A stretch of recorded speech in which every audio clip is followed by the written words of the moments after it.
ሐዋርያት ተባበሩ።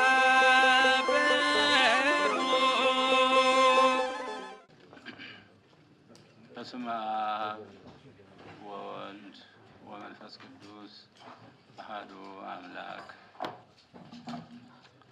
ብፁዕ አቡነ አብርሃም የመንበረ ፓትርያርክ ጠቅላይ ቤተ ክህነት ጽሕፈት ቤት ዋና ስራ አስኪያጅ፣ የባህር ዳርና የሰሜን ጎጃም አህጉረ ስብከት ሊቀ ጳጳስ፣ ብፁዕ አቡነ ሄኖክ የአዲስ አበባ ሀገረ ስብከት ሊቀ ጳጳስ፣ ብፁዓን አበው ሊቃነ ጳጳሳት፣ የቅዱስ ሲኖዶስ አባላት፣ እንደዚሁም በዚሁ ቀኖናዊ እና ዓመታዊ የረክበ ካህናት ቅዱስ ሲኖዶስ ምልዓተ ጉባኤ የተገኛችሁ በሙሉ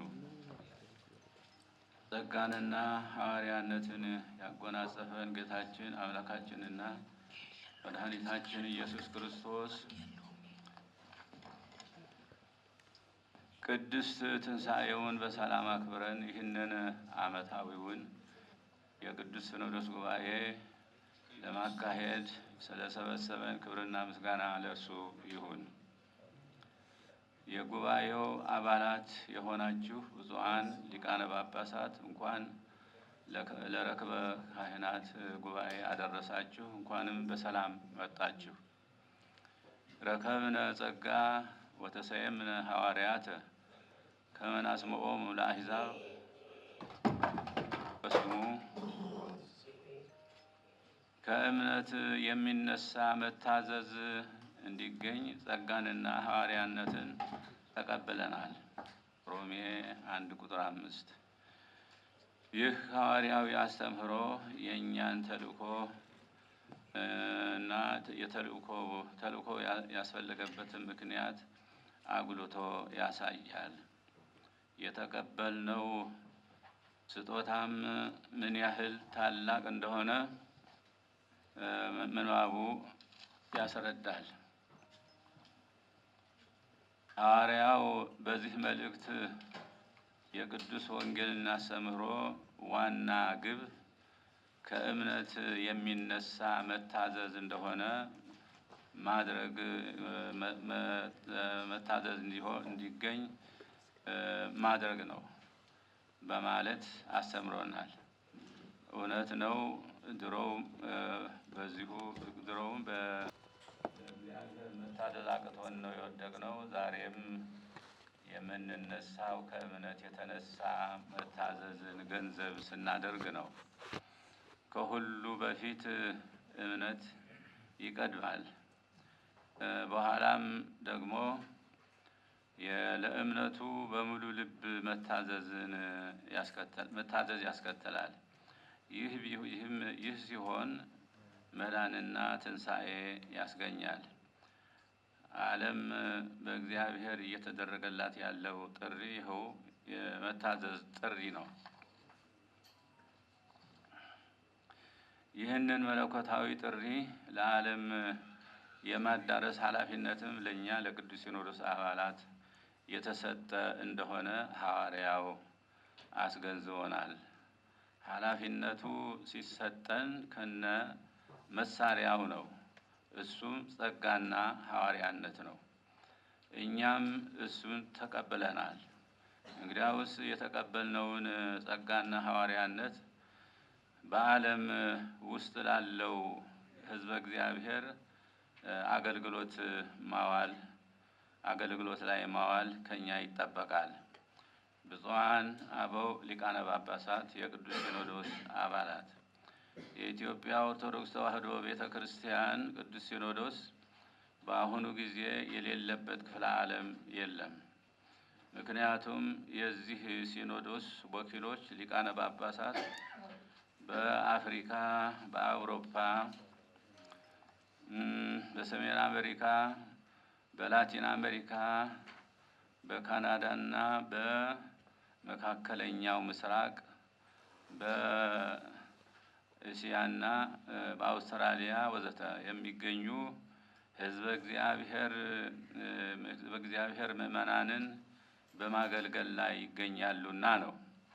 ይህ ዕድል የኢትዮጵያ ኦርቶዶክስ ተዋሕዶ ቤተ ክርስቲያን ቅዱስ ሲኖዶስ መለኮታዊ ተልእኮውን በአጽናፈ ዓለም ሁሉ ለማዳረስ ምቹ መደላድል ፈጥሮለታል። ከዚህም በመነሳት በየክፍለ ዓለሙ የሚገኙ የቤተ ክርስቲያናችን ሊቃነ ጳጳሳት ከትውልደ ኢትዮጵያውያን ባሻገር የየአካባቢውን ሕዝብ በማስተማርና በማቀፍ የተጣለባችሁን ሐዋርያዊ ተልእኮ በትጋትና በንቃት መወጣት ይኖርባችኋል።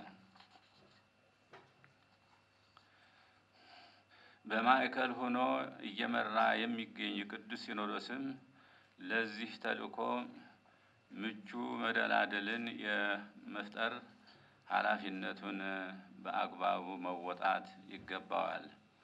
በተለይም ትምህርተ ሃይማኖትንና ቀኖና ቤተ ክርስቲያንን የተማሩና በጥልቀት የተገነዘቡ ብስለትም ያላቸው እንደዚሁም በቋንቋና በስነ ልቡና እውቀት የላቀ ሀብተ ጸጋ ያላቸውን በሐዋርያነት እያሰለጠነ በአጽናፈ ዓለም ሁሉ ሊያሰማራ ይገባል።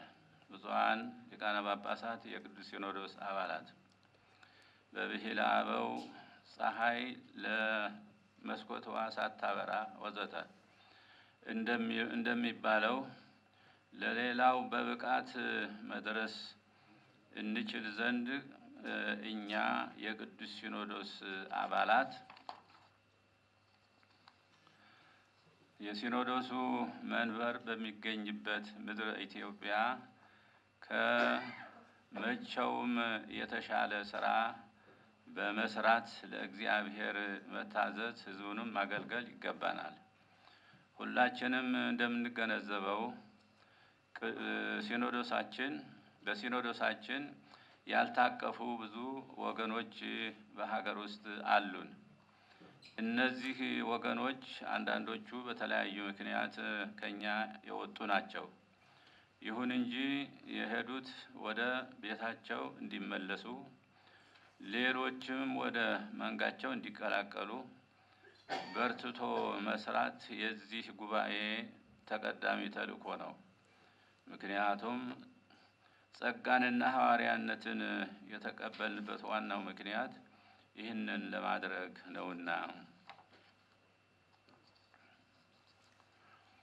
ከዚህ አኳያ የቤተ ክርስቲያናችን ተደራሽነት በሳሳበት አካባቢ ሁሉ የተለየ ትኩረት ሰጥተን መስራትና ተጨባጭ ለውጥ ማምጣት ይኖርብናል። ብፁዓን ሊቃነ ጳጳሳት፣ የቅዱስ ሲኖዶስ አባላት፣ የኢትዮጵያ ኦርቶዶክስ ተዋሕዶ ቤተ ክርስቲያን ውሉደ ክህነትና ምእመናን የሆን ሁላችን ከሁሉ በፊት ያለንን አቅምና ብቃት በአግባቡ መገንዘብ ይኖርብናል። ለእግዚአብሔር ክብርና ምስጋና ይሁንና ለፈጣሪው በቆራጥነት የሚታዘዝ ምእመን፣ ወጣት ካህን አለን። ይህ ትልቅ ጸጋ ነው። ይህንን ጸጋ ለእግዚአብሔር መንግሥት በሚመች ሁኔታ ዝቅ ብለን ማገልገል የክብር ነው።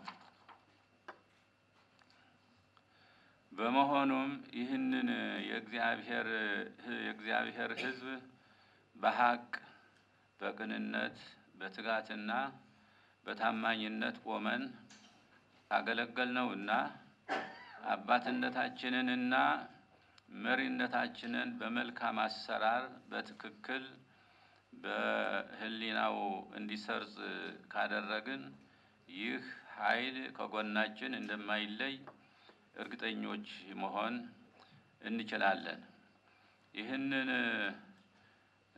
ይህንን ካሳካን ለእኛ የተሰጠ ኃይልና ብቃት በየትም የለም። በዚህም በዚያም ሃይማኖቱ የሚጠይቀውን ሰብእና እና ቁመና ይዘን ከተገኘን ሕዝበ ክርስቲያኑ ያለውን ብቻ ሳይሆን ሕይወቱን ሳይቀር ለመስጠት ወደ ኋላ የማይል ህዝብ የእግዚአብሔር ህዝብ አለን።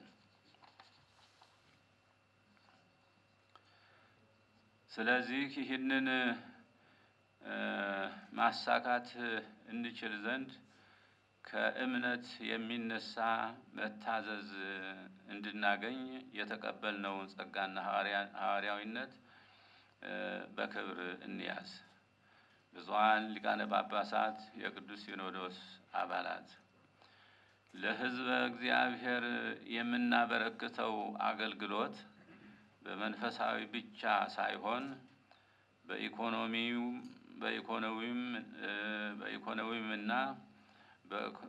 በኢኮኖሚውና በማህበራዊው አገልግሎትም ጭምር ነው። ከዚህ አንጻር ህዝባችን የተሻለ ማህበራዊ አገልግሎት እንዲያገኝ፣ በኢኮኖሚውም ከድህነት የተላቀቀ እንዲሆን፣ እንደዚሁም ሰላምና አንድነቱ የተጠበቀ እንዲሆን በማስተማርም በተግባር በመሳተፍም የህዝቡ መሪዎችና አርአያ ሆነን መስራት ይገባናል። በተለይም ከሰላም እጦት የተነሳ በእጅጉ እየተጎዳ ያለው ህዝባችን ሰላምና ፍትህ እንዲያገኝ በጸሎትም በትምህርትም በምክርም ተግተን መስራት አለብን። እንደሚታወቀው እንዳጋጣሚ ሆኖ የኢትዮጵያ ህዝብ ከእንግልት የተለየበት ጊዜ ብዙ እንዳልሆነ ይታወቃል። ለእንግልት እየተዳረገ ያለው የሌሎች እጅ ባይለየውም በዋናነት በገዛ ልጆቹ ነው። እናት በገዛ ልጆቿ ስትንገላታ ማየት እጅግ አሳዛኝ ነገር ነው። እንደዚህ ያለው ነገር በደንብ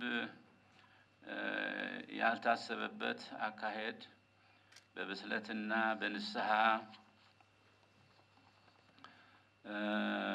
ማስተካከል አሸናፊነትን እንጂ ተሸናፊነትን አያሳይምና ሊታሰብበት እንመክራለን። ከዚህ አንጻር ኢትዮጵያን ወደ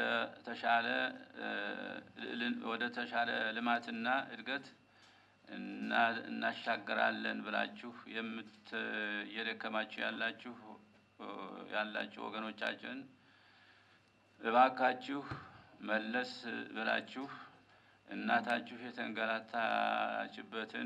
እዩና በቃ በሉ። ሁሉን የሚያግባባ ነገር ፈልጉና ችግሮቹን በሰላማዊ ውይይት ፍቱ። በዚህ አማራጭ እናት ሀገር እፎይታ እንድታገኝ አድርጉ። ይህንም ለውድ እናት የሚደረግ ካሳ አድርጋችሁ ውሰዱት። የቤተ ክርስቲያናችን ወቅታዊ መልእክትና ጥሪም ይህ ነው።